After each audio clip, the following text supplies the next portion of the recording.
Ini bisa sambil teman-teman sampaikan ya, kalau misal ada nomor-nomor yang pengen dibahas bareng.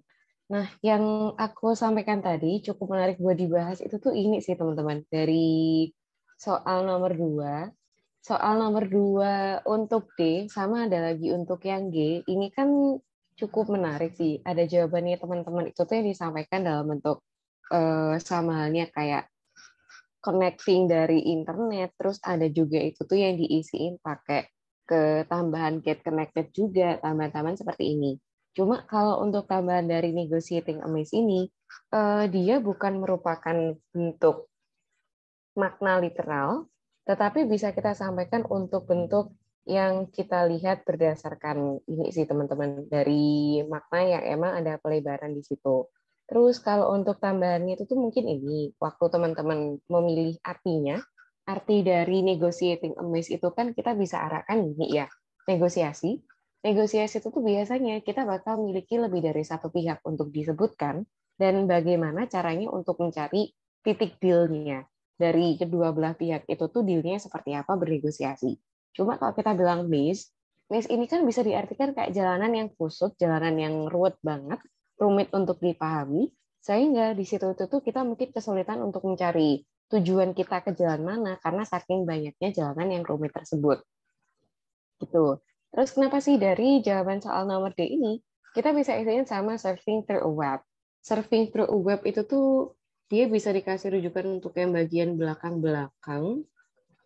Kalau nggak salah di sekitar soal-soal yang bagian sini atau di bagian tengah-tengah deh, kalau nggak salah tuh. Nah, di bagian sini nih.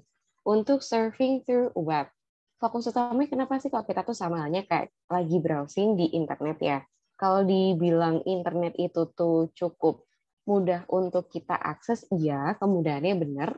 Cuma waktu teman-teman tuh lagi browsing satu kata kunci, kan belum tentu ya kata kunci ini tuh jawabannya bisa kita temukan di website yang pertama kali muncul atau yang teratas muncul. Sehingga misalnya nih aku kan mau ngeklik bagaimana cara untuk memasak resep apa gitu. Nah, ini kan ada beberapa saran-saran nih teman-teman. Waktu kita cari dari satu halaman ke halaman yang lainnya, kan belum tentu kita tuh langsung ketemu, oke, aku cocok sama resep yang pertama. Aku cocok sama resep yang terakhir. Mungkin kita perlu cari beberapa dulu, dan di antara beberapa ini, kita bisa memutuskan jawaban mana yang sekiranya itu tuh dia paling sesuai. Nah, ini juga sama nih teman-teman. Kalau kita tuh ngomongin negotiating a maze, berarti kan kita nggak yang seketika langsung ketemu ya jalanannya. Oke, aku mau yang lurus aja, belok kiri, belok kanan, terus langsung ketemu.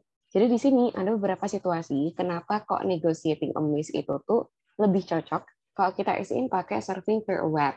Termasuk juga ya dari bentuk verb utamanya yang emang berupa bentuk gerund, ini juga dalam bentuk yang gerund, membantu kita untuk menyeleksi informasi mana yang sekiranya paling cocok dengan bentuk tersebut.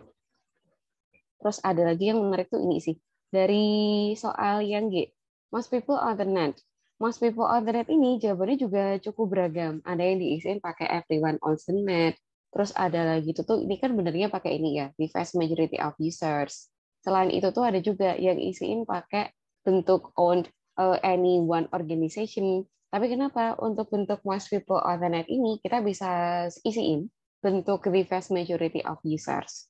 Kalau dilihat dari bentuknya, most people on the net ini kan termasuknya bentuk non-phrase ya. Dari most ini termasuknya quantifier, people on the net ini termasuk ke noun utamanya ada di mana.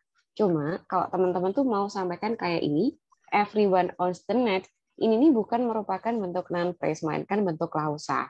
Everyone ini termasuknya untuk ke subjeknya, owns ini adalah verb utama, kemudian the net ini adalah si tambahan untuk objek.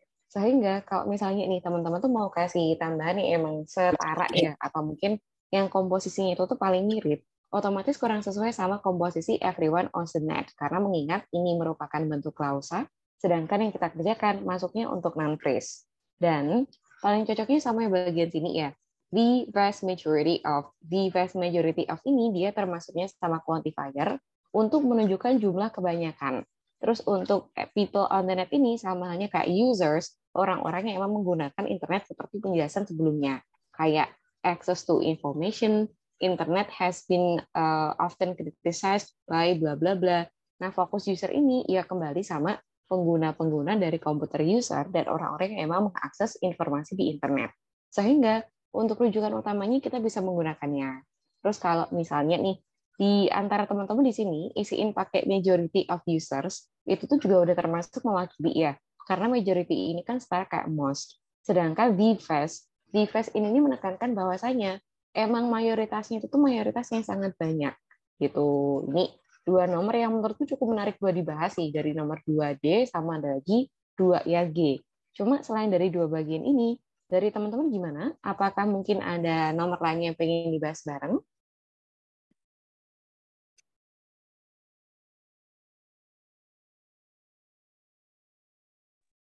Morning Miss mau tanya. Iya, silahkan Kak. Untuk yang C itu kan dia enormous collection, Miss. Sedangkan di situ kan large group. Oke. Nah, di sini kalau misal collection ini diganti dengan misal enormous apa ya? Enormous yang lain gitu bisa nggak, Miss? Kalau untuk rujukannya, Kak Rafael kasih rujukan ke bagian yang mana Kak di soal 2C ini? Sebentar. Kalau large group sendiri kan sebenarnya artinya kan untuk sesuatu yang banyak gitu, Miss. Iya, benar Kak. Nah, sedangkan sesuatu yang banyak itu kan kita nggak tahu apanya yang banyak gitu kan. Iya, Sedangkan di deteksi kan itu ada collection-nya. Jadi kan mungkin bisa enormous collection gitu. oke. Nah itu. Kalau misalnya di situ hanya ada enormous doang, Miss. Collection-nya misalnya nggak ada kata collection di Oh, situ. Itu kalau oke, oke. masukin enormous doang bisa nggak ya? Atau harus ditambahin apa? Untuk jawaban yang bagian sini berarti kita ambil enormous aja, terus dimasukin untuk jawaban yang large group ini berarti ya Kak Rafael. Iya. Oke. Nah, kalau untuk komposisinya Kak, kemarin kan kita sempat ngebahas ya Kak, frasa-frasa itu tuh ada dua jenis. Ada yang termasuk Hmm. untuk non-phrase, sama ada lagi itu tuh untuk pop phrase. Di mana kalau kita mau ngebahas non-phrase, otomatis non-phrase ini tadi itu tuh dia bakal fokus sama non utamanya apa, grup di sini. Terus ada lagi penjelasnya mungkin berupa adjektif, atau bahkan dia itu tuh berupa noun juga. Noun sama noun juga mungkin nih Kak. Terus, Hmm. kalau kita mau kembalikan sama parafrasenya sendiri, yang mana punya komposisi sama kayak kata-kata aslinya ini kan ada adjektif diikuti sama non utama ya. Sedangkan kalau kita kembalikan sama rujukan yang sama, enormous collection tapi kita sampaikan enormous. Enormous ini termasuk untuk adjektifnya, Kak. Cuma Oh, collectionnya non utama ini, dia itu masih belum disampaikan. Untuk mengatakan oke. bahwasannya jawaban yang kita cari ini nih harus berupa non phrase, kita paling enggak ada non utama ini, dan nanti ada tambahan adjektif untuk penjelasnya. Cuma kalau kita sampaikan sebagai enormous aja, Kak, otomatis kan ini cuma berupa adjektif ya, dan belum bisa kita katakan sebagai non phrase, otomatis dia belum seimbang untuk komposisi penghubungnya. Oke, ya. Oke, siap. Oke, thank Nah, you, nih, Miss. iya sama-sama Kak Rafael. Ini dari Kak Rafael. Terus dari teman-teman yang lain, barangkali ada yang pengen ditambahkan juga boleh ya. Dari chat Zoom, iya nggak apa-apa Kak Asril, good morning juga. Selain dari yang disampaikan sama teman-teman barusan, gimana? Ada lagi yang pengen ditambahkan barangkali?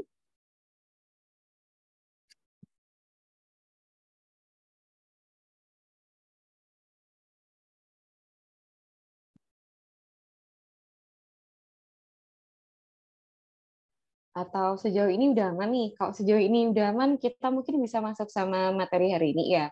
Jadi untuk materi hari ini tuh kita masuk sama tipe-tipe soal yang mungkin bukan tipe soal baru bagi teman-teman.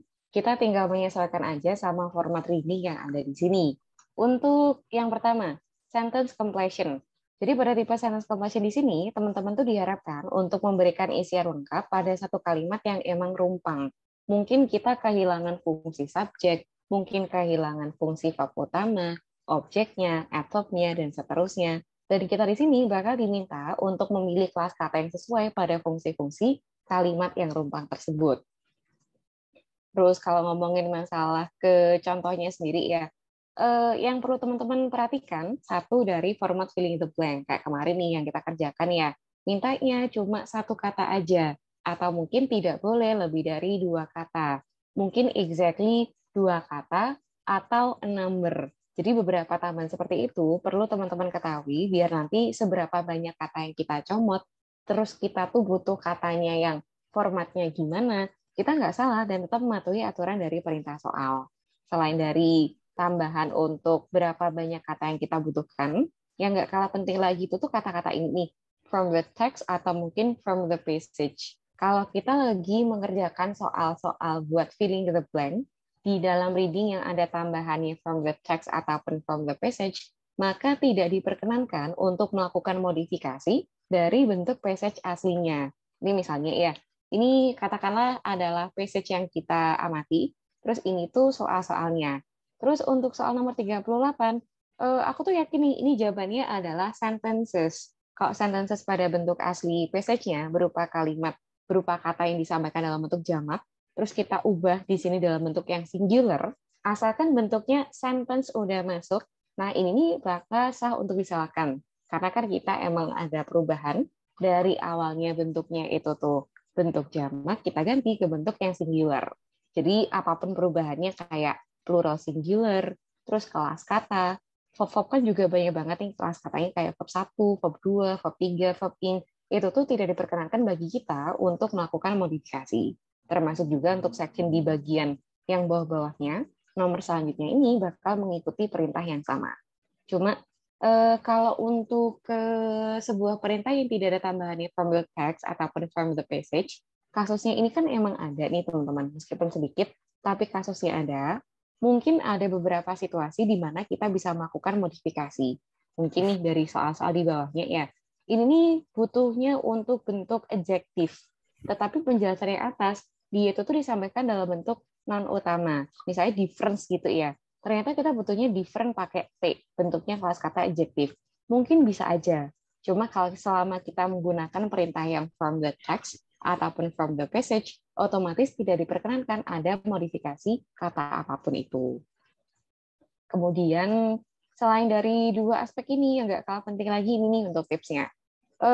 Satu, dari bentuk how many words it asks, ngomongin format-format tidak boleh lebih dari berapa kata.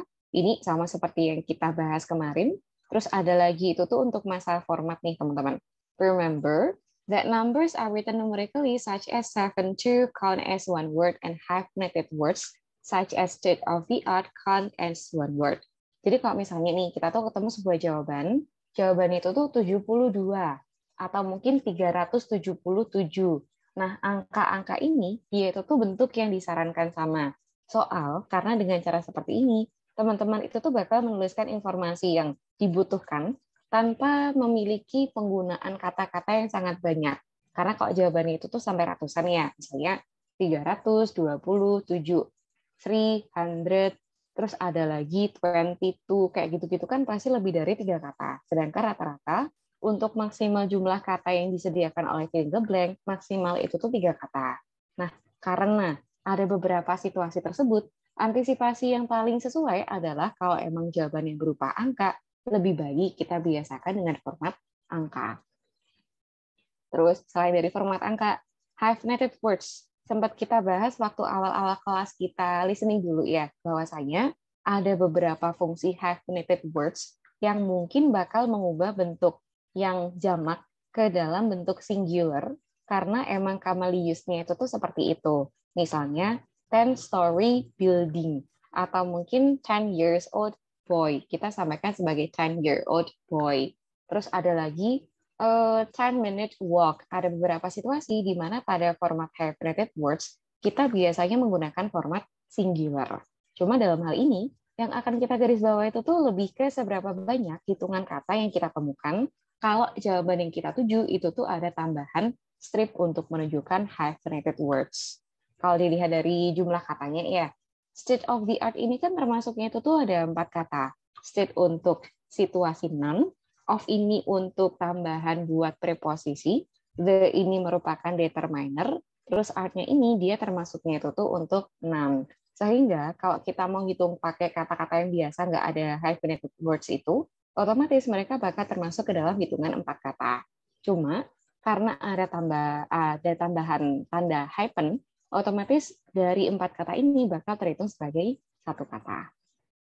Itu untuk poin pertama. Terus untuk poin yang kedua, from the text, from the passage, tidak boleh ada modifikasi. Sedangkan yang C, the answers appear in the same order as the questions. Maksudnya gimana sih? Untuk rata-rata soal reading, entah teman-teman tuh ngerjain dari punyanya Cambridge atau mungkin dari desain actual test, rata-rata kita bakal menemukan soal-soal yang lokasinya itu tuh berurutan. Misalnya ya, ini katakanlah sebuah passage yang kita amati, terus jawaban soal nomor 1 tuh aku ketemu di bagian sini. Ini jawaban soal nomor 1, ini jawaban soal nomor 2. Waktu kita cari jawaban soal nomor 3, teman-teman itu nggak perlu kembali lagi ke bagian yang awal. Tetapi kita sampaikan, oke, ini untuk yang nomor 2, kita bakal baca dari bagian selanjutnya setelah kita menemukan lokasi jawaban soal nomor 2, dan seterusnya ya. Sehingga dengan cara seperti ini itu kita bakal lebih efektif dari segi waktu, dan kita nggak kembali lagi baca dari awal semuanya. Gitu. Ini untuk kasusnya yang poin C.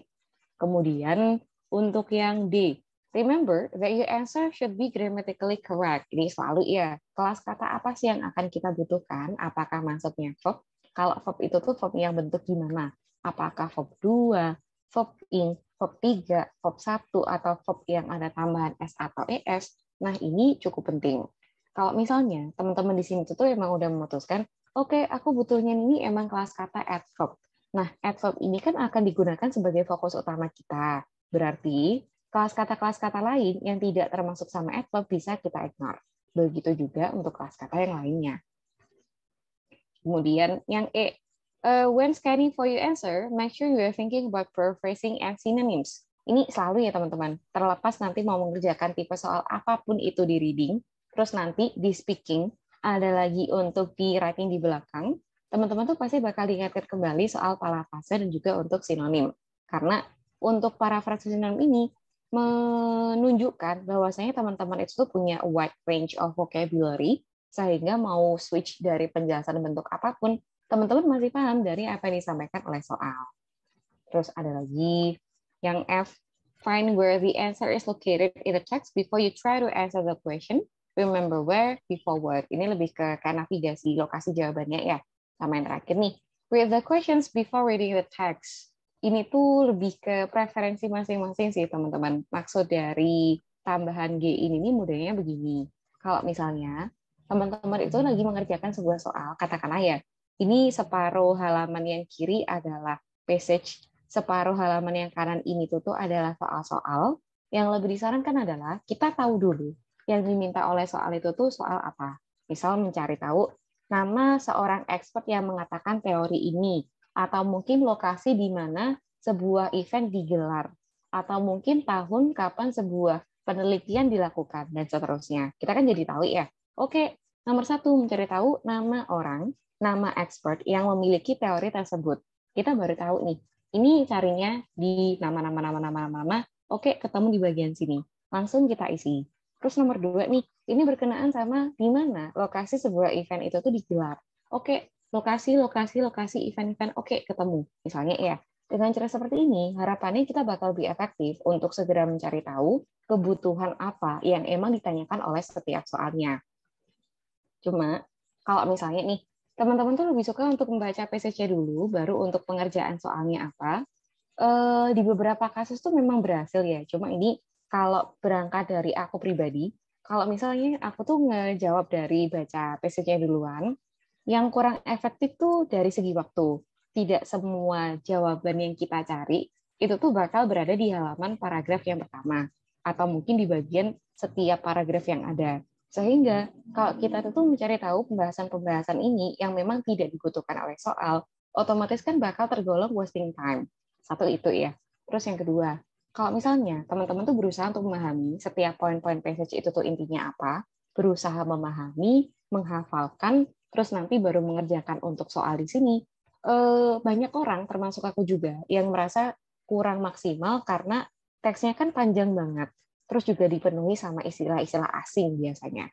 Konsepnya itu tuh sangat luas, mendetail, sehingga tidak semua informasi yang kita baca sekali itu tuh kita langsung paham, dan segera ketemu jawaban itu tuh bagaimana. Terus sama yang terakhir nih, ini juga mungkin dialami sama teman-teman kali ya, ketika kita itu tuh nggak tahu mau mencari tahu jawaban soal yang apa, mencari tahu informasi yang bagaimana, Terus ya udah nih, oke, jawabannya apa sama apa. Ketika kita ngebaca passage dan ketemu jawaban-jawaban yang ini aku nggak tahu nih bahasa Indonesianya apa, kita pasti bakal stuck di situ, berusaha mencari tahu ini artinya apa. Bentar, dibaca lagi. Bentar, ini artinya apa. Sehingga kita itu tuh bakal kehilangan fokus untuk mencari tahu jawaban yang kita butuhkan, tetapi kita malah baca lagi-lagi dan lagi untuk memahami kontekstual barusan itu tuh apa. Mungkin khawatir nih, jangan-jangan kalau aku nggak paham, wah ini jangan-jangan jawaban yang dibutuhkan. Kalau ini nggak paham, ini jangan-jangan merupakan parafrase yang emang nyambung sama soal-soalnya. Sehingga kalau dilihat dari beberapa pengerjaan juga ya, kebanyakan orang itu tuh yang merasa untuk mengerjakan dari baca passage dulu, baru untuk soal-soalnya, ada yang mengalami beberapa hal kurang efektif seperti yang aku jelaskan sebelumnya. Gitu. Jadi banyak yang menyarankan untuk tipe soal sentence completion ini sebaiknya kita baca soalnya dulu untuk mencari tahu apa yang kita cari, baru kita bakal scanning lokasi mana yang sekiranya memuat informasi tersebut. Gitu. Terus kalau misalnya nih dari teman-teman mungkin punya preferensi yang lainnya. Nih, tapi aku tuh kalau ngebaca dari soalnya duluan, aku malah kayak bingung. Lebih suka baca passage-nya dulu, paham intinya apa, baru aku bisa mengerjakan soalnya. Nah, ini kembali juga sama teman-teman ya. Teman-teman bebas untuk memilih metode mana yang sekiranya paling cocok, karena mungkin metode yang cocok bagi orang lain kan belum tentu ya cocok bagi kita. Gitu. Jadi sih, untuk poin-poin utama dari tips untuk soal sentence completion. Kemudian untuk tambahan-tambahannya itu ini sih, dari strategi kayak spelling. Spelling ini juga cukup penting nih teman-teman, karena kalau misalnya kita menggunakan bentuk yang kurang sesuai, kayak aku isiin nomor 1, jawabannya adalah schools. Udah bener nih aku jamakan. Tetapi kalau O-nya itu tuh masih 1, otomatis kan salah spelling. Ini nih juga terhitung sebagai salah. Itu hati-hati untuk spelling. Sedangkan untuk latihannya nanti, teman-teman bakal mendapatkan exercise 1 The Origins of Birds, ngomongin soal dinosaurus, diikuti sama soalnya 5 nomor, exercise 2-nya 3D hard printed, diikuti sama total 4 nomor, exercise ketiganya worms, diikuti sama totalnya 4 nomor. Sedangkan selain dari tipe sentence completion di atas, di sini kita juga ketemu summary completion ya. Untuk tipe-tipe summary completion ini, mungkin kita bakal mendapatkan versi lebih compact dari passage aslinya. Jadi misalnya nih, untuk passage asli itu tuh aku mendapatkan 8 paragraf atau 10 paragraf. Soal-soal summary, umumnya mungkin disampaikan dalam satu paragraf yang compact atau mungkin terdiri dari 2 paragraf aja. Di mana harapannya kita berhasil untuk isiin bagian blank-blank yang digunakan untuk melengkapi kesimpulan dari yang disampaikan oleh passage aslinya. Cuma, kalau ngomongin masalah formatnya nih teman-teman, format summary completion ini tadi itu tuh cukup beragam sih. Ada yang disertai sama option, ada lagi itu tuh yang tidak disertai oleh option. Kalau yang disertai sama option, biasanya itu tuh punya perintah nanti jawabannya berisi ABC-an, atau mungkin kita harus mengetikkan kata demi kata secara lengkap, tapi disediakan ya oleh soalnya. Terus ada lagi nih, no option. Kalau no option di sini, menurutku tuh cukup mirip sama formatnya sentence completion di atas, di mana nanti ya bakal dikasih tahu, formatnya butuh 1 kata aja. Formatnya tidak boleh lebih dari 3 kata. Atau mungkin exactly 2 kata, dan seterusnya. Jadi, untuk bentuk no option di sini, emang meskipun tidak ada perintah-perintah yang nanti harus butuhnya kelas kata apa-apa, dan seterusnya, kita sendiri yang akan diberikan arahan untuk memaksimalkan dari format jumlahnya, dan juga untuk kelas katanya. Gitu. Ini sih.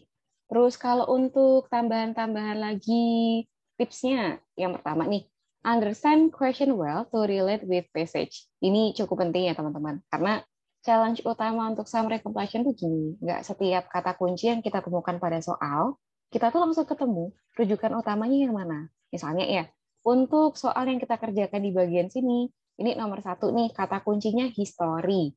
History ini ternyata dibawakan oleh paragraf nomor 1, terus ada lagi dibawakan oleh paragraf yang kedua. Nah, rujukan mana yang akan kita gunakan untuk isian history tersebut, ini juga cukup penting. Sehingga dengan teman-teman memahami kontekstual pertanyaan ini mau dirujuk sama passage yang bagian yang mana, bakal membuat kita lebih cepat untuk memutuskan jawaban yang paling tepat. Kemudian yang kedua nih, underline main keywords. Ini nih sebenarnya nggak cuma disarankan untuk summary completion ya, utamanya bagi teman-teman yang emang nanti itu tuh mau menggunakan paper based setiap soal baik dari listening ataupun di reading, dibiasakan aja untuk memberikan tanda-tanda pada kata kunci yang dirasa cukup krusial. Misalnya nih, oke, ini berisi nama orang, ini berisi kata kunci istilah asing, ini berisi kata kunci apa. Sehingga dengan kita kasih tanda berupa lingkaran atau mungkin berupa garis bawah, simbol tertentu kayak bintang ataupun apa, harapannya bakal membantu kita untuk mempercepat navigasi kita mencari tahu lokasi rujukan pada passage asli. Gitu. Terus ada lagi nih, choose answer from options grammatically. Ini selalu dicerewetin ya. Kalau misal kita mau isiin soal-soal yang emang rumpang dan awalnya itu tuh harus kita isiin lengkapnya seperti apa, teman-teman nanti itu diminta untuk menggarisbawahi kita butuh kelas kata apa. Kalau misalnya ya, nanti kita ketemu option ini menampilkan berbagai jenis kelas kata kayak adjektif, ada noun, ada verb, ada adverb. Kita lihat dulu dari soal yang kita kerjakan butuhnya itu tuh apa. Kalau misalnya ya, yang aku butuhkan pada soal nomor 1 termasuk untuk kelas kata adjektif, silakan fokus pada kelas kata adjektif pada option jawabannya gitu. Semua kelas kata lain kayak entah ada yang verb, terus ada lagi tuh ada yang bentuknya noun, ada yang bentuknya adverb. Silahkan di-ignore, fokus pada kelas kata adjektif aja, dan kita akan lihat kira-kira meaning paling sesuai dengan informasi yang mana. Begitu juga nih, kalau misalnya teman-teman tuh ketemu, oke, aku butuhnya bentuk verb. Verb ini verb yang apa dulu nih? Verb 1, verb 2, atau verb apa dulu? Sehingga kita bakal fokus. Kalau untuk yang bentuk soal kali ini, aku butuhnya verb 3, karena dia menggunakan format passive voice. Karena kalimatnya passive voice, kita butuhnya itu tuh verb-nya verb 3. Berarti informasi lainnya bakal kita ignore, dan kita akan fokus pada verb 3 aja. Dan seterusnya ya, termasuk kayak noun yang singular ataupun yang plural akan kita fokuskan pada kebutuhan aslinya gitu. Terus ada lagi shortlist options and choose closest option. Ini cukup penting ya, karena kalau untuk option-option yang memang disediakan oleh soal kan sering kita tuh ketemu soal-soal diikuti sama option yang mungkin cukup mengecoh, di mana antara satu option ke option yang lain perasaan dua-duanya itu tuh sama-sama dibenarkan. Nah, di antara dua option yang kelihatan sama-sama benar ini, teman-teman disarankan untuk melihat, mengamati, kira-kira berat yang mana. Misalnya ya, yang option A itu tuh ini kayaknya 60% benar, terus option B itu tuh kayaknya 40% benar. Meskipun sama-sama benar, pastikan ada salah satu yang kita rasa lebih berat dibandingkan yang lainnya, ya udah itu adalah jawaban yang akan kita pilih. Itu. Terus sama yang terakhir nih, answer follows order, kebanyakan nomor urutan. Sedangkan untuk latihannya teman-teman nanti, kita juga akan mengerjakan exercise 1 This Marvelous Invention, di mana pada soal summary completion kali ini, kita punya arahan untuk diisiin ABC-nya aja, letternya aja ya. Jadi misal nih, nomor 1, aku tuh yakin jawabannya adalah A, difficult. Yang perlu kita isi, 1.A, gitu aja ya. Nggak usah yang 1.A difficult atau 1 difficult, karena format tugas yang kita kerjakan itu juga cukup pengaruh benar salah dari format yang kita sampaikan. Ini untuk yang format ABC-an disertai sama option. Terus exercise kedua, academic reading ini tidak disertai sama option, berarti cukup mirip sama formatnya sentence completion di atas ya. Nanti ada perintah nomor dan atau mungkin exactly atau bisa aja kayak one word only. Dan silakan diperhatikan apakah kita bisa melakukan modifikasi ataupun enggak. Itu. Terus exercise 3 tuh Arts in Australia, ini kemarin udah teman-teman kerjain. Untuk perintahnya kita ketemu yang disertai sama option, cuma option-option ini berupa kata-kata ya. Jadi misalnya nih, teman-teman tuh yakin soal nomor 1, wah ini aku yakin jawabannya adalah bentuk adjektif. Adjektif ini kan banyak banget ya. Kita akan kerucutkan dari kelas kata adjektif aja. Misalnya nih, untuk adjektif yang pertama aku temukan tuh famous. Terus ada lagi di sini ada modern. Ada lagi itu tuh misalnya petty sama distinctive. Berarti untuk pengerjaan soal nomor 1 ini, silakan fokus sama 4 kata yang kita temukan dengan kelas kata adjektif tadi, yaitu famous, modern, petty, sama distinctive. Lain-lain itu tuh ini bisa kita ignore. Terus ada lagi nih misalnya nih, Untuk nomor 10, wah ini aku yakin bentuknya itu tuh bentuk verb. Kita cari verb utama yang sekiranya cocok itu tuh apa? Kayak acclaimed. Ada lagi itu tuh macam rehearsal tuh biasanya ada juga yang bisa digunakan ke verb. Terus ada lagi itu tuh misalnya kayak hail. Ya udah fokus ke 3 kata barusan. Sekiranya yang secara subject verb agreement, bentuk verb apa yang paling cocok, itu kita prioritaskan. Kemudian kalau ternyata ada lebih dari satu option, silahkan pilih dari meaning yang sesuai sama penjelasan passage di atas. Gitu.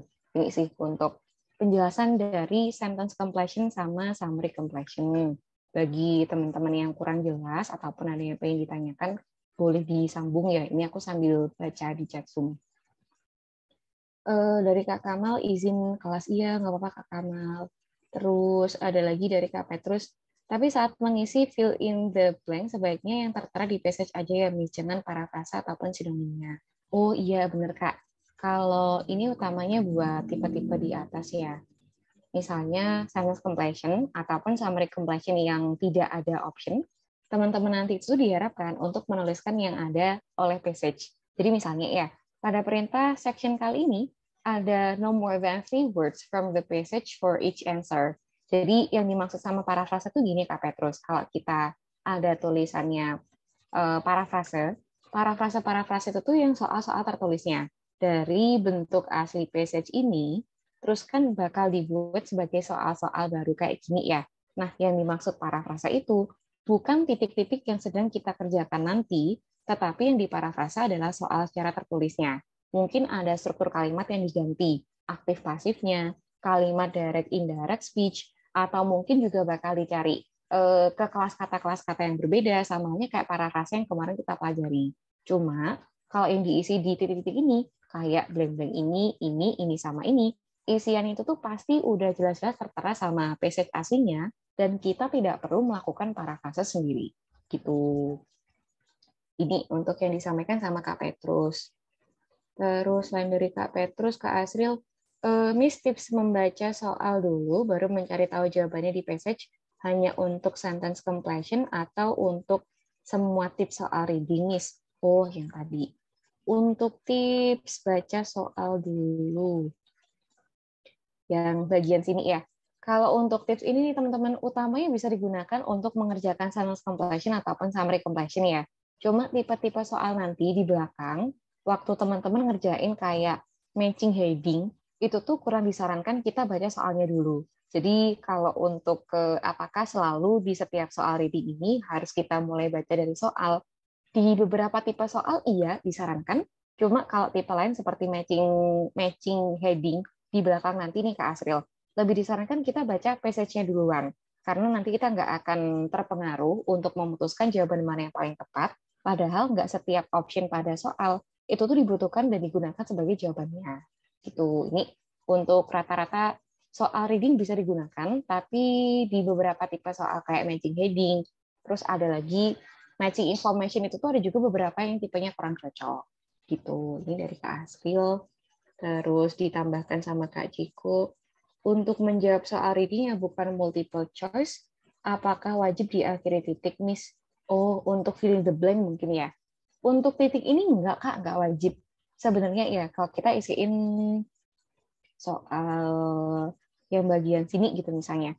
Waktu teman-teman isiin soal nomor 1, ini kan jawabannya ada di akhir kalimat ya. Mungkin kebiasaan nih, waktu kita isiin kalimat, pokoknya kalau kalimat terakhirnya apa, oke, kita harus kasih titik. Atau mungkin juga titik lagi nih, tengah-tengah kebiasaan ini dikasih titik, titik, titik. Sebenarnya untuk soal-soal filling the blank, termasuk teman-teman isiin summary completion, sentence completion, ada lagi tuh macam short answer juga. Informasi ini nih tidak wajib, tidak harus teman-teman kasih titik. Yang lebih diprioritaskan tuh biasanya jenis kalimat huruf kapitalnya nih Kak Ciko. Jadi misalnya ya, katakanlah untuk nomor 1 ini nih jelas-jelas nama orang. Misalnya Martin gitu ya namanya. Martin, ini aku isiin pakai M kecil. Nah, itu tuh baru disalahkan. Cuma kalau misalnya kita menggunakan M besar, terus artinnya itu tuh ditulis pakai kata-kata kecil, aku nggak kasih titik, itu tuh nggak ada masalah. Gitu. Jadi dibandingkan titik sih, teman-teman nanti waktu ngerjain entah formatnya true, false, not given, filling the blank, ataupun bentuk ABC-an, lebih ke kita jangan sampai ada singkatan, huruf kapitalnya silahkan diperhatikan, dan berapa jumlah kata yang emang dibutuhkan oleh soal terkait. Cuma kalau titiknya itu dia nggak dipermasalahkan, kecuali kayak untuk jam ya. Kalau jam kemarin kan sempat kita bahas, waktunya titik atau dikasih titik dua itu tuh baru bermasalah. Cuma yang lainnya nggak ada, gitu sih. Terus dari Kak Petrus tadi, oke udah selesai. Terus Kak Asril, iya sama-sama Kak Asril. Kak Ciko berarti titik wajibnya di writing aja ya Miss? Iya bener Kak. Kalau untuk writing, nanti exercise kita di skill belakang sendiri ya.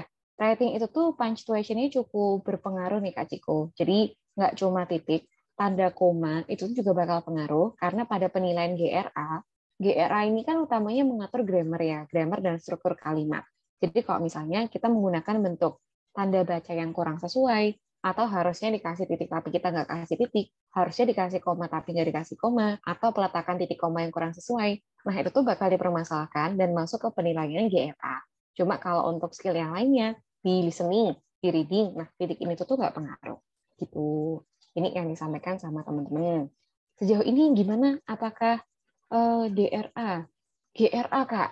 Jadi nanti di belakang bakal kita pelajari, kalau misal teman-teman pengen baca lebih lanjut di buku modul ini tuh juga ada ya, materi kita di speaking nanti, materi untuk writing juga ada, bisa teman-teman cek di belakang. GRA itu tuh grammatical range and accuracy, fokus pada grammar, sama satunya lagi itu tuh struktur kalimat. Gitu. Nah, ini untuk penjelasannya mengenai sentence completion dan juga untuk summary completion. Sejauh ini gimana? Apakah penjelasannya bisa diterima, teman-teman? Atau mungkin ada yang pengen ditambahkan kembali?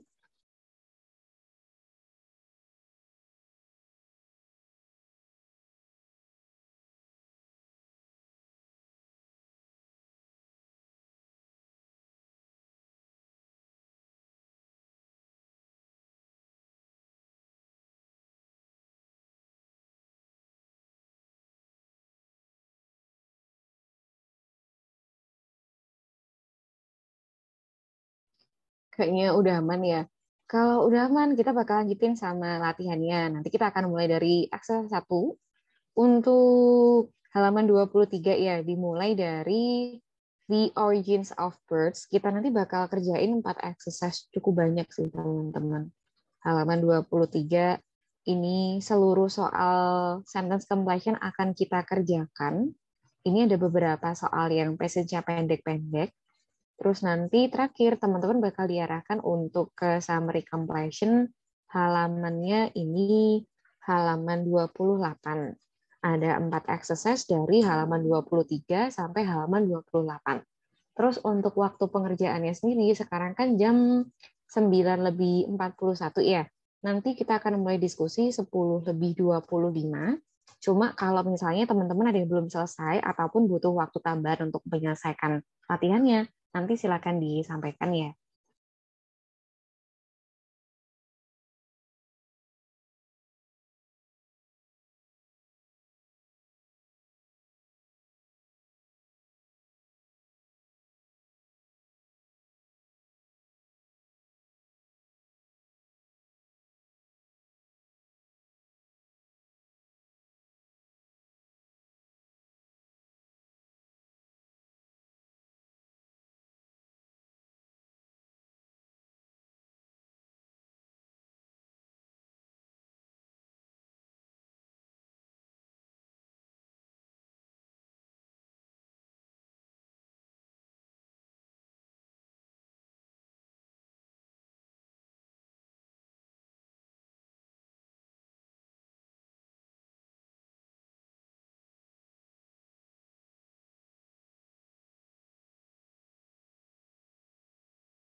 It's okay.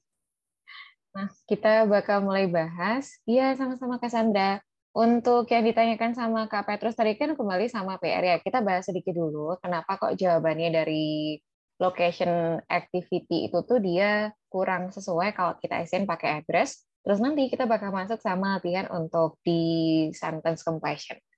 Untuk yang pertama nih dari yang disampaikan sama Kak Petrus di sini, tambahannya kan untuk soal nomor satu yang F ya, yaitu location of activity. Di tambahan location of activity di sini, tambahannya buat teman-teman tuh kenapa sih kok di sini tuh kita bisa sampaikan dalam bentuk site, tetapi kurang sesuai kalau kita isiin pakai address. Karena kalau dilihat dari artiannya kan perasaan juga sama aja ya. Kita ngomongin lokasinya aktivitas kayak browsing, accessing information, perasaan ya juga dari situs-situs itu ataupun dari address-addressnya. Nah, rujukan utama di reading tuh gini teman-teman. Kalau misalnya ya kita itu tuh yakin nih bahwasanya soal nomor 1F, location of activity, perasaan dia itu tuh cocok untuk diisi yang nah bagian sini address and an address on the net. Ini perasaan sesuai ya bahwasanya ini adalah lokasi di mana aktivitasnya itu tuh bisa dilakukan. Terus kalau kita mau kembali lagi, site itu kan bisa dirujuk sama bagian sini, utamanya di sekitar website consists of a homepage, the first screen of a particular site or the computers to which you are connected, from where access can be had to other subject-related pages at the site and to thousands of other computers all over the world. Misalnya ya, untuk soal barisan itu tuh aku yakin nih ternyata bisa digunakan untuk rujukan ke address, sama satu lagi itu tuh dia cocoknya untuk ke site. Waktu kita mau kasih rujukan kedua ini, teman-teman tuh bisa prioritaskan salah satu lokasi yang emang dikelilingi sama kata kunci pada soal lebih banyak. Karena yang dikelilingi oleh kata kunci 1F ini adalah location of activity, yang menekankan kegiatan itu tuh apakah di lokasi pertama ataupun lokasi yang kedua. Kalau misalnya ya, kita kembalikan sama address yang bagian sini, fokus utamanya kan lebih ke menghubungkannya. People around the world are linked by computer simply having a modem and an address on the net. Jadi fokus utama itu tuh ini bukan menekankan masalah ke aktivitasnya, tetapi ya harus memiliki alamat di internet kayak gitu ya. Cuma kalau misalnya teman-teman bandingkan dari penjelasan address di atas sama informasi site di sini, informasi site kali ini kan dikelilingi sama explanation cukup menyeluruh untuk kegiatannya seperti apa, aktivitasnya seperti apa. Misalnya kayak tambahan kayak grafik, image, atau bahkan ke video. Terus kegiatannya itu tuh a particular site or the computers to which you are connected, from where access can be had. Aksesnya ini tuh udah bisa digunakan untuk menghubungkan pages di site tersebut. Ribuan dari komputer-komputer yang ada di dunia. Nah, ini nih untuk pertimbangan kenapa kok site itu tuh lebih kuat dibandingkan untuk address pada parafrase tersebut gitu. Jadi meskipun address ini perasaan juga sama-sama sesuai, sama-sama cocok, cuma karena kata kunci aktivitasnya lebih banyak dijelaskan secara menyeluruh oleh bagian sini, ini bisa digunakan sama pertimbangan utama. Apalagi kalau teman-teman temukan pada rumusan untuk adjective clause di sini ya, to which you are bla bla bla, di mana set-set ini emang menekankan dia itu tuh memiliki tujuan untuk lokasi ataupun hal yang membuat kita itu terkoneksi dan seterusnya gitu. Nah, ini yang ditanyakan sama Kak Petrus untuk PR1F tadi. Gimana? Dari Kak Petrus, apakah udah bisa diterima, Kak, penjelasannya? Oke, sama-sama. Nah, kita bakal masuk ke bagian tugas hari ini, masuk sentence completion ya. Untuk exercise 1, di sini kita memiliki 5 nomor. Nomor satunya kita akan mulai dari Kak Ananta, terus nomor 2-nya Kak Asril, nomor 3-nya Kak Bonita, nomor 4-nya Kak Petrus, terus terakhir nomor 5-nya bisa diisi sama Kak Rafael.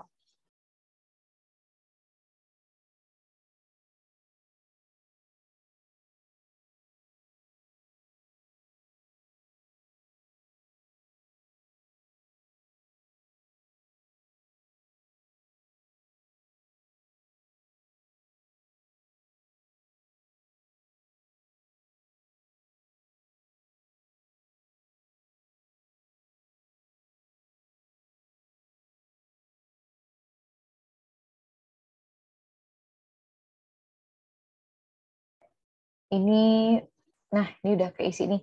Untuk soal yang nomor 1, kita mulai bahas ya. Huxley formulated his theory while studying a dinosaur belonging to a group called bla bla bla. Di sini Kak Ananta isiin theropods, iya benar. Karena termasuk ke istilah yang asing, teman-teman hati-hati sama spellingnya ya. Untuk nomor-nomor yang udah tepat, nanti aku nggak scroll ke atas-atas, kita bakal masuk ke nomor di bawahnya. Nomor 1 udah benar theropods. Terus nomor 2-nya, Hellman rejected Huxley's theory because of the apparent absence of bla bla bla in dinosaurs. Nomor 2 ini disampaikan sama Kak Asril untuk yang collarbone. Nah, harus dalam bentuk yang jamak nih Kak Asril. Jadi di rujukan utamanya, kata kunci collarbones ini kan kalau nggak salah di apparent absence tuh lack of apa gitu ya. Di Nah, ini nih.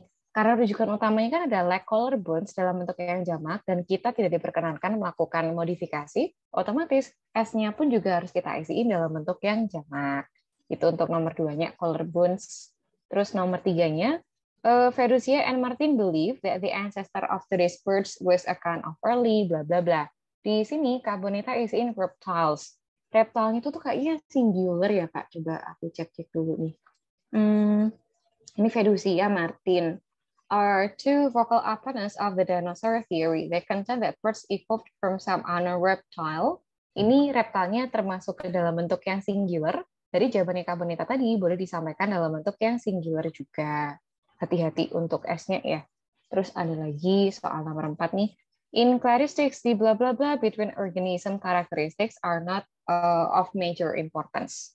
Soal nomor 4 ini tuh disampaikan sama Kak Petrus untuk yang similarities. Iya, udah tepat nih.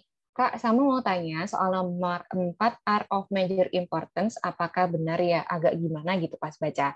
Kalau untuk bentuknya di sini, Kak, fokus utamanya itu tuh kita lihat dari jenis kausanya ya. Karena kalau dalam bahasa Indonesia ke Inggris, kan tidak semua tambahan ataupun kalimatnya bisa kita trace secara satu persatu. Satu kata ke kata yang lainnya. Termasuk kalau kita mau menggunakan bentuk ini, informasinya itu tuh dari inkaristik digunakan sebagai adverb.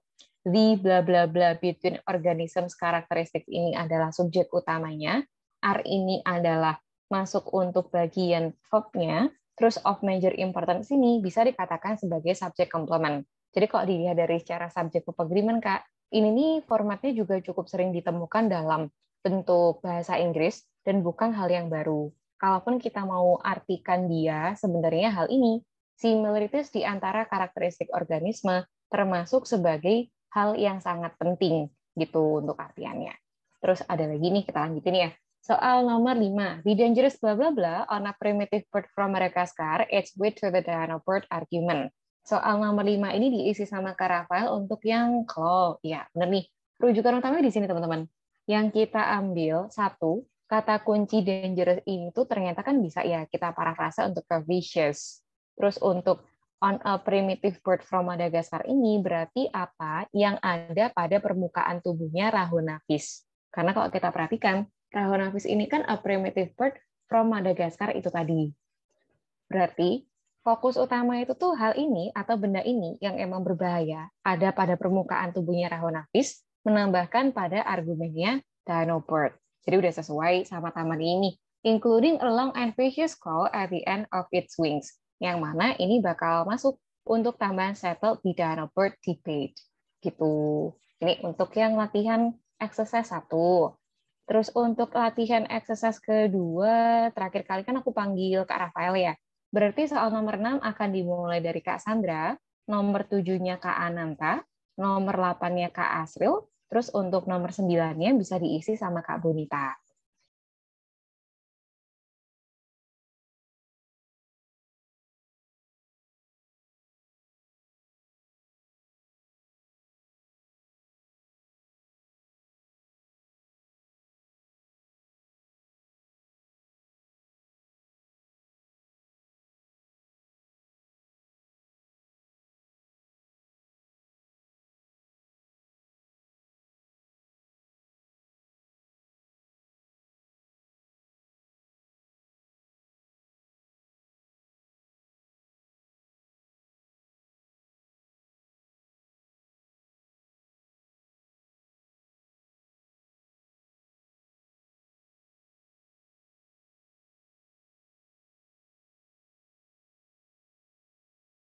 Oke, nah kita mulai bahas nih.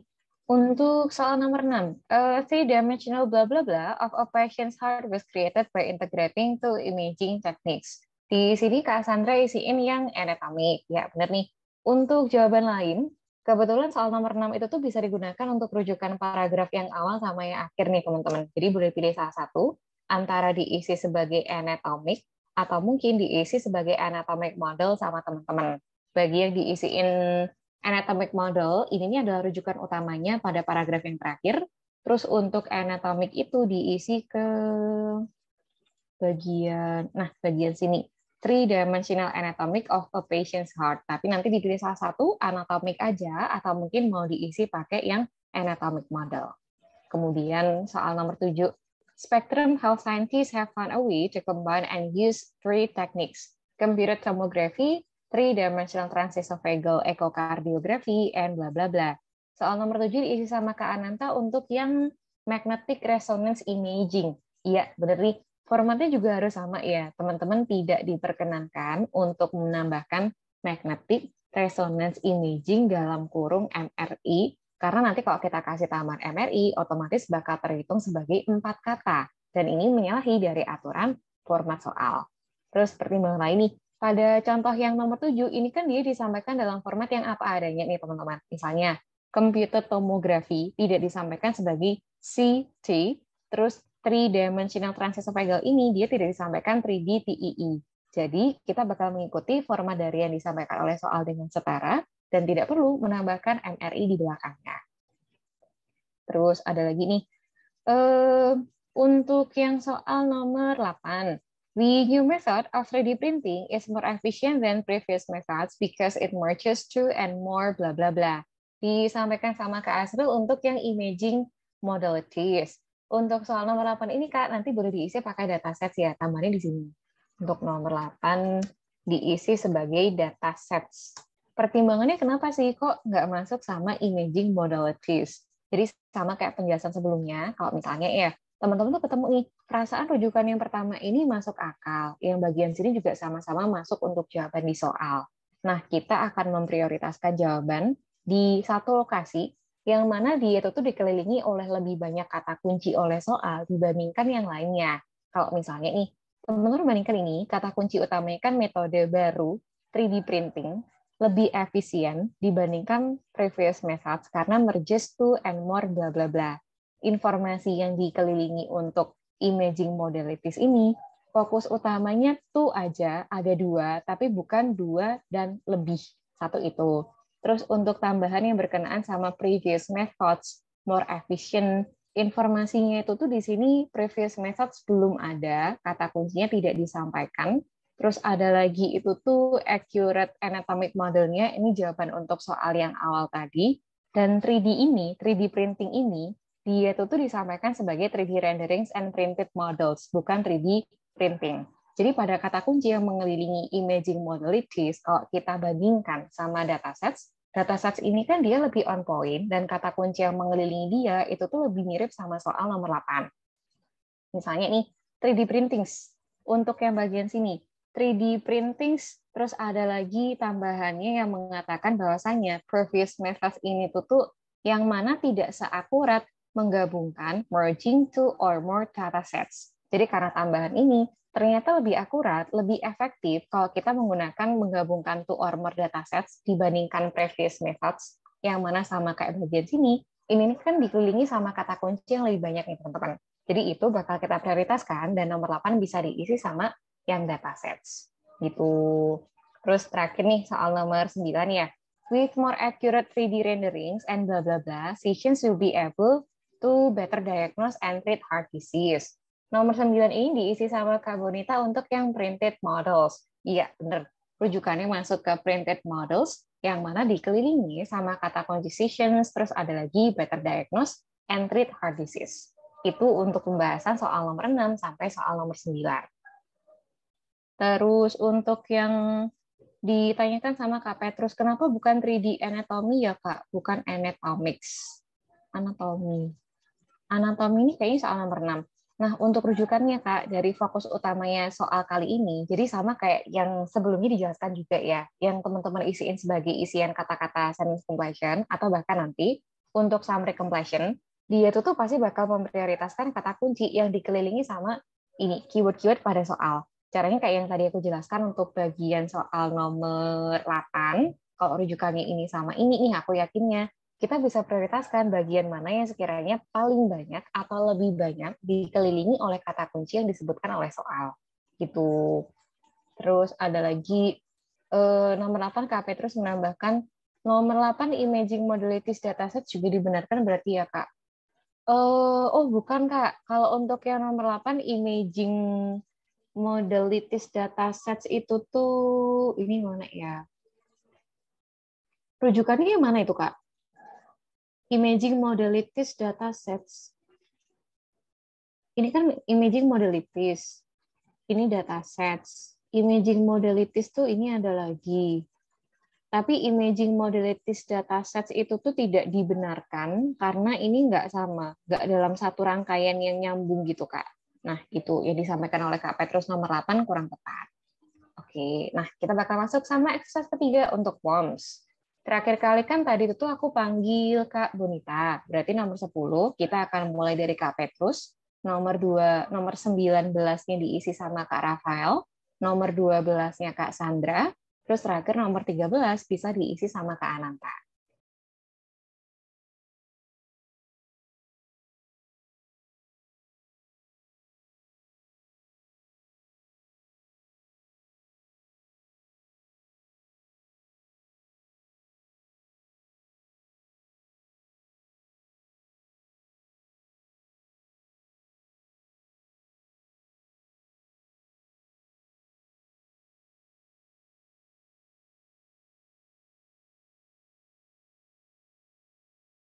Oke. Nah, dari soal nomor 10. Now, scientists thought whether it is blah blah blah to treat large groups of possibly infected people. Nomor 10 disampaikan sama Kak Petrus untuk yang worthwhile.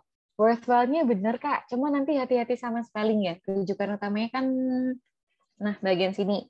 Untuk nomor 10 itu tuh worthwhile, cuma harus hati-hati sama spelling. Ini.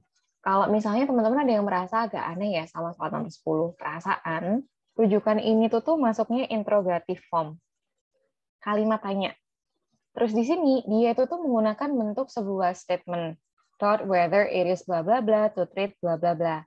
Nah, kalau misalnya teman-teman di sini ada yang merasa cukup aneh sama struktur kalimat, nanti boleh ya dipelajari lebih lanjut untuk kata kunci direct indirect speech. Direct indirect speech ini utamanya untuk kalimat tanya yang dilakukan secara langsung, terus ada lagi itu tuh pertanyaan tersebut ternyata disampaikan dalam sebuah statement. Kalau misalnya teman-teman tuh menggunakan kalimat tanya yang diawali sama 5W1H kayak when will the event be held, atau mungkin who joins the competition, informasi kalimat tanya dengan kata kunci 5W1H itu, 5W1H-nya akan digunakan tetap sama, tetap dipertahankan. Cuma kalau yang disampaikan pada pertanyaan itu termasuk ke pertanyaan apakah diawali sama auxiliary kayak tambahan ini, is, am, are, atau was, were, pakai do, does, did, gitu-gitu. Nah, pertanyaan apakah seperti ini, umumnya apabila dia bakal diubah ke dalam bentuk sebuah statement, bakal membutuhkan komponen baru, yaitu whether, atau mungkin membuat if, gitu. Whether, if diikuti sama statement utuh. Ini untuk soal nomor 10 yang diisiin pakai worthwhile. Terus nomor 11, the experts caught the debate bla bla bla. Diisi sama Kak Rafael untuk yang warm wars. Ya, udah benar nih. Mau teman-teman isiin pakai tanda kutip ataupun tidak menggunakan tanda kutip juga sama-sama diperbolehkan. Terus untuk soal nomor 12, hookworm larvae might make his way to the bla bla bla and then be swallowed. 12 ini diisi sama Kak Sandra untuk yang osophagus, benar. Nanti teman-teman hati-hati sama spellingnya ya. Dan osophagus ini, dia itu tuh tidak boleh kita ganti dengan throat. Meskipun tujuannya tuh mungkin sama ya, merujuk sama organ yang mana sama. Pertimbangannya begini, kalau misal kita mau kasih rujukan utama dari soal, utamanya kan kembali dari apa yang disampaikan oleh passage. Yang pertama itu tuh dia masuknya dari ini tadi nih kaki deh kalau nggak salah tuh. Nah, ini masuknya ke kaki dulu, terus dia itu tuh bakal masuk ke saluran untuk darah, blood vessels, pembuluh darah, terus nanti itu tuh bisa mengarah ke jantung, terus diarahkan sama paru-paru. Dari paru-paru ini ternyata dia itu tuh bisa climb ke tenggorokan, baru nanti bisa tertelan. Dan nanti bakal berakhir di pencernaan di mana mereka bisa tumbuh. Terus kalau misalnya ya, teman-teman tuh ambil penjelasan di sini, kan benar emang sebelumnya ditelan itu tuh dia masuknya ke osofagus dulu. Tetapi osofagus ini kan keterangannya sama kayak kita bilang tenggorokan, throat ya. Cuma di sini fungsi tenggorokan, throat itu tuh digunakan sebagai footnote, catatan tambahan yang biasanya tidak hanya terdiri dari satu kata aja. Mungkin nih, informasi yang dijelaskan di belakang satu kalimat, atau mungkin satu frase, atau bahkan dua kalimat. Kan nggak mungkin teman-teman itu tuh bakal isiin soal-soal seperti di reading ini yang ada keterbatasannya maksimal sampai 3 kata, terus kita tuh isiin semua yang ada pada footnote. Kan nggak mungkin ya. Nah, ini adalah pertimbangan kenapa kok kita tetap menggunakan bentuk osofagus karena dilihat dari bentuk ASI passage-nya, tidak dilihat dari apa yang disampaikan oleh footnote. Gitu. Ini untuk soal yang nomor 12 ya. Terus terakhir soal nomor 13, although dangerous, worms are rarely, bla bla bla. 13 ini diisi sama Kak Ananta untuk yang fatal. Iya, bener nih. Kemarin waktu kita listening, itu soal apa ya? Soal Atlantis, kalau nggak salah, kan kita sempat membahas ya, bahwasanya ada beberapa ciri-ciri, ini nggak ada bentuk no, nggak ada bentuk never, atau pakai not. Tetapi kok bisa dikatakan bentuknya negatif? Kalau misal teman-teman pengen pelajari lebih lanjut, itu tuh masuk ke inversion, utamanya untuk inversion tipenya yang negatif, di mana kata-kata negatif ini juga meliputi rarely. Bentuk lainnya kan banyak nih teman-teman. Misalnya kita ketemu seldom, rarely, barely, scarcely, terus ada lagi tuh only, since, not until, gitu-gitu. Banyak banget yang emang dia itu bakal diartikan ke dalam bentuk yang negatif. Sehingga meskipun pada kalimat yang nomor 13 ini kita tidak menemukan not ataupun no sama sekali, rarely ini bakal diarahkan ke bentuk yang negatif. Setara kayak kita bilang rarely, barely, terus ada lagi scarcely, nah arahnya ke sana. Jadi meskipun rujukan utama soal nomor 13 ini kan harusnya masuk ke tambahan ini, kalimat pertama paragraf terakhir nih. Worms are not usually fatal. Di sini mengatakan bentuk not. Cuma dia not-nya itu tuh sama usually yang emang biasanya positif. Jadi artinya juga negatif, setara kayak kita bisa menggunakan bentuk rarely, barely, ataupun scarcely. Gitu. Ini pertimbangannya ya, kenapa kok soal nomor 13 itu tuh masuk setara sama bentuk rujukan utama are not usually, yaitu fatalnya. Gitu. Terus dari Kak Bonita, Kak maaf lupa lagi, kalau 72 meters itu jadinya satu atau dua words ya. Kalau yang disampaikan sama Kak Bonita, 7, 2, spasi meters, itu tuh hitungannya gini Kak, satu kata untuk meter, terus ada lagi untuk formatnya 72, itu tuh bakal termasuk untuk ke angka.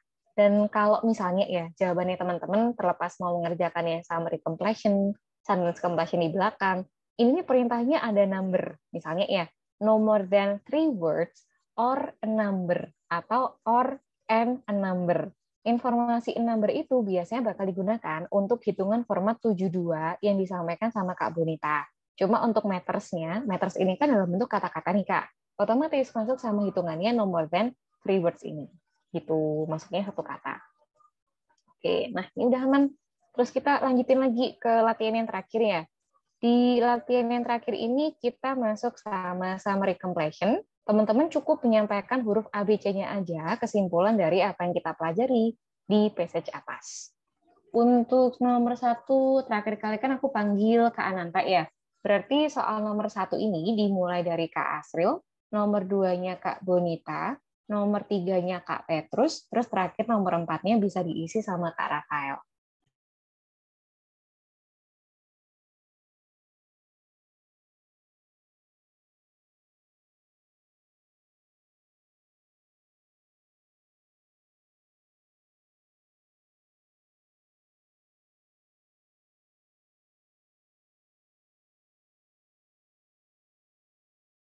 Oke, kita mulai nih. Untuk yang pertama, the wheel is one invention that has had a major impact on blah blah blah aspects of life. Nomor satu ini diisi sama Kak Asril untuk yang E, yaitu material. Ya, bener nih, formatnya E aja. But no impact has been as blah blah blah as that of language. Nomor dua diisi sama Kak Bonita yang C, yaitu original. Yang nomor dua ini Kak boleh diisi yang G ya, yaitu fundamental. Dua diisi G. Terus untuk yang nomor tiga, language is very blah blah blah, yet composed of just a small number of sounds.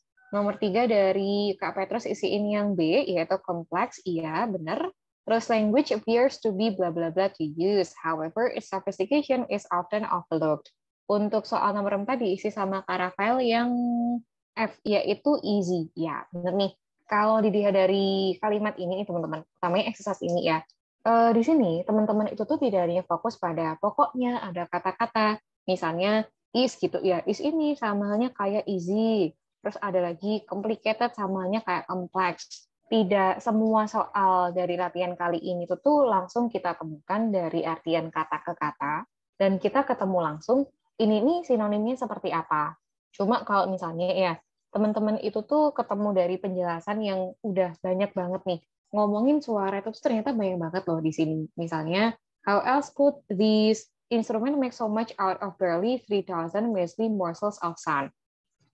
In themselves, these configurations of mouth, blah blah blah, and so on, amount to nothing more than a few half-zard speeds and sputters and noises with no meaning, no ability to express, no power to explain, but run them through the cogs and wheels of the language machine, bla bla bla, dan seterusnya. Informasi di sini kan kita tidak selalu mendapatkan kata kunci A, ya udah ini parafrasenya sinonimnya apa. Tetapi ada banyak bagian di mana kita juga diharapkan untuk mengetahui inti utama penjelasan ini tadi itu tuh kesimpulannya apa, dan dari kesimpulan itu kata kunci yang paling cocok itu tuh dikembangkan ataupun disampaikan dengan kata kunci yang mana. Jadi itu untuk challenge dari soal The Importance of Language kali ini. Nah, sejauh ini aku pengen tanya sama teman-teman nih, selama kita mengerjakan 4 exercise barusan dari sentence completion, terus juga ada summary completion, aku pengen tanya ke kesulitan-kesulitannya teman-teman selama pengerjaan ini dari aspek apa aja ya?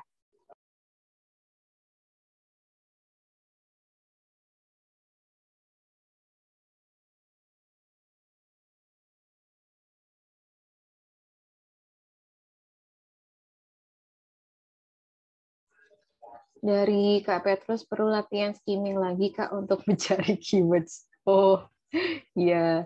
Dari Kak Petrus untuk skimming, berarti metode bacanya. Terus Kak Sandra matching words, Kak aku paling minus matching words. Terus untuk yang Kak Bonita di passage banyak yang artinya sama jadi sering terjebak. Oh, dari skala-skalanya. Oke. Nah, yang pertama untuk masalah ini ya berarti cara kita membaca. Kalau misalnya teman-teman di sini jarang banget membaca teks-teks berbahasa Inggris, mungkin lebih dominan membaca teks berbahasa Indonesia, atau mungkin juga yang ada di bahasa-bahasa daerah masing-masing, bahasa lokal masing-masing, terus tiba-tiba kita ngerjain soal kayak gini kan jelas susah ya. Ini apa sih kata-katanya, no ability to express, ini juga fundamental, deceptive, apa-apa sama apa. Mungkin kita ngerasa kayak cukup sulit untuk memahami passage ini dalam artian konteks berbahasa Inggris, selain karena pembahasannya cukup berat, di situ tuh juga kita ketemu berbagai jenis kosakata yang mungkin cukup baru. Itu menurutku yang cukup PR ya. Jadi pertama, teman-teman itu tuh bisa memaksimalkannya dengan pembiasaan membaca teks berbahasa Inggris. Mungkin bisa dimulai dari apa yang teman-teman sukai. Barangkali ada yang suka baca novel, suka baca kayak cerpen, atau mungkin kayak komik-komik juga, ataupun webtoon kan juga ada ya setahu yang disetting pakai bahasa Inggris kalau kita visit ke laman tertentu. Nah, teman-teman bisa mulai untuk membaca teks untuk membaca teks yang emang dia itu tuh harus berbahasa Inggris, dan mau nggak mau kita harus tahu ini intinya seperti apa. Tetapi dari hal-hal yang disukai dulu dan kita ngerasa terhibur dari situ. Satu itu. Terus nanti kalau teman-teman udah terbiasa ya untuk membaca teks-teks yang emang disukai, teman-teman mau bawa ke dalam kontekstual yang lebih serius, kayak teks tambahan berita-berita dalam berbahasa Inggris kayak di BBC atau di mana. Terus teman-teman waktu ngerjain soal-soal IELTS kayak gini, lama-kelamaan kan bukan hal baru ya. Menurutku itu, kita terbiasa membaca bahasa Inggris dulu, entah yang emang temanya teman-teman sukai, atau mungkin ini nih pembahasannya agak berat. Itu. Terus yang kedua, untuk memaksimalkan lagi itu tuh gini nih, ada hubungannya sama informasi artian-artian kata ya, yang disampaikan sama Kak Bonita dan juga sama Kak Sandra kayaknya nggak nyambung. Kalau untuk artiannya sendiri, teman-teman, nggak setiap parafrase ataupun terkhusus sinonim ya dalam hal ini, sinonim itu tuh punya artian yang selalu sama persis. Kayak yang kita cek di bagian sini nih, tambahan rarely tadi itu. Kalau misalnya teman-teman fokus, oh iya, rarely ini kan emang digunakan untuk time channel-nya dalam present simple. Terus kalau kita cek dalam artian usually ini tuh juga masuk ke time channel-nya present simple. Sehingga di sini kita merasa mereka itu tuh punya fungsi yang sama dan merasa oke sama persis, tapi kok nggak ada not-nya. Nah, itu yang biasanya dipermasalahkan. Jadi menurutku, kalau misalnya teman-teman tuh lagi baca teks dari satu latihan ke latihan yang lain, ataupun dari satu passage ke passage yang lain, harapannya apabila ada 2 kata ataupun 3 kata yang dirasa punya artian sangat mirip, silakan teman-teman browsing dulu. Silakan dicek di kamus dulu, apakah mereka tuh emang beneran setara. Sama halnya kayak kita bilang beautiful, stunning, pretty, sama. Atau mungkin dia ternyata itu tuh punya sedikit skala berbeda. Kayak kita bilang usually, atau kita bilang often, itu tuh juga beda, teman-teman. Karena kalau kita bilang usually, kemungkinan atau keseringannya itu tuh sekitar 90%-an. Cuma kalau kita sampaikan often itu tuh intensitasnya di bawahnya usually, kayak sekitar 70 atau 80%-an. Sehingga berangkat dari sini, lama-kelamaan kan kita bisa kayak melisting ya, ternyata kata-kata ini berbeda dari segi apa. Apakah mungkin skala besar kecilnya, atau mungkin intensitasnya, atau ngomongin masalah sequencing-nya, sehingga nanti kalaupun kita ketemu kontekstual kata-kata yang baru, di teks berupa ini tambahan untuk time channel, ini termasuk adjektif, ini termasuk adverb, dan seterusnya, nanti kita bakal sering kebantu. Gitu. Terus dari disambung sama KP, terus di passage kalau dirangkum, language is complex yet is simple. Jadi yet itu selalu untuk mengelaborasi lebih lanjut yang sifatnya berlawanan ya Kak. Oh, yang ini. Iya Kak. Masuknya itu tuh untuk kata kunci conjunction. Kalau misal teman-teman tertarik, conjunction ini kan sebenarnya tanda hubung ya, kata hubung antara satu poin ke poin yang lainnya. Cuma tanda hubung ini dia itu tuh tidak hanya punya satu fungsi, ada yang diarahkan sama further information, kayak kita bilang in addition, furthermore, moreover. Terus kalau kita mau menekankan comparison, mungkin disampaikan kayak rather than, compared to, atau mungkin pakai meanwhile, whereas, termasuk untuk comparison yang ke kontradiksi ya. Kontradiksi itu tuh sering banget kita temukan untuk but, yet, however, ada lagi itu tuh on the other hand, in stark contrast, ataupun otherwise. Jadi kembali sama yang disampaikan sama Kak Petrus, untuk tambahan-tambahan ini sebenarnya kita kebantu selain dari kesimpulan yang atas ya. Kita tuh juga kebantu dari konjungsi-konjungsi yang ada di sini, kayak but, yet, sama however, di mana antara poin pertama dan poin kedua yang ditunjukkan nanti bakal menegaskan aspek yang kontradiksi ataupun berlawanan. Gitu. Ini sih untuk tambahannya buat teman-teman. Sejauh ini gimana? Apakah penjelasannya bisa diterima, teman-teman?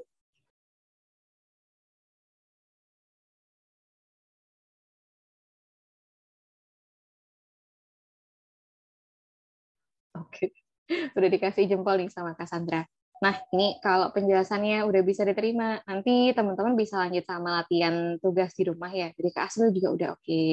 Untuk latihannya di rumah nanti, teman-teman diarahkan untuk ngerjain exercise 2. Formatnya harus diikuti sama ini ya, tambahan-tambahan, no more than, dan seterusnya harus teman-teman perhatikan. Terus untuk Arts in Australia ini, dia tuh punya format jawaban pakai kata-kata langsung, cuma harus hati-hati dari kelas kata yang dibutuhkan. Kalau emang pada sebuah nomor kita yakin isinya itu tuh dalam bentuk adverb, ya udah fokus sama adverb yang sekiranya masuk. Misalnya kayak originally, kayak gitu ya. Yang lainnya kita ignore.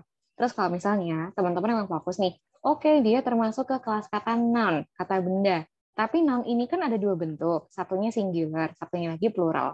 Silakan teman-teman fokuskan, apakah kita emang butuh bentuk singular form atau mungkin plural form. Baru nanti kalau kita udah mengerucutkan kata mana yang sekiranya cocok, silahkan teman-teman cek sama kontekstual di dalam passage.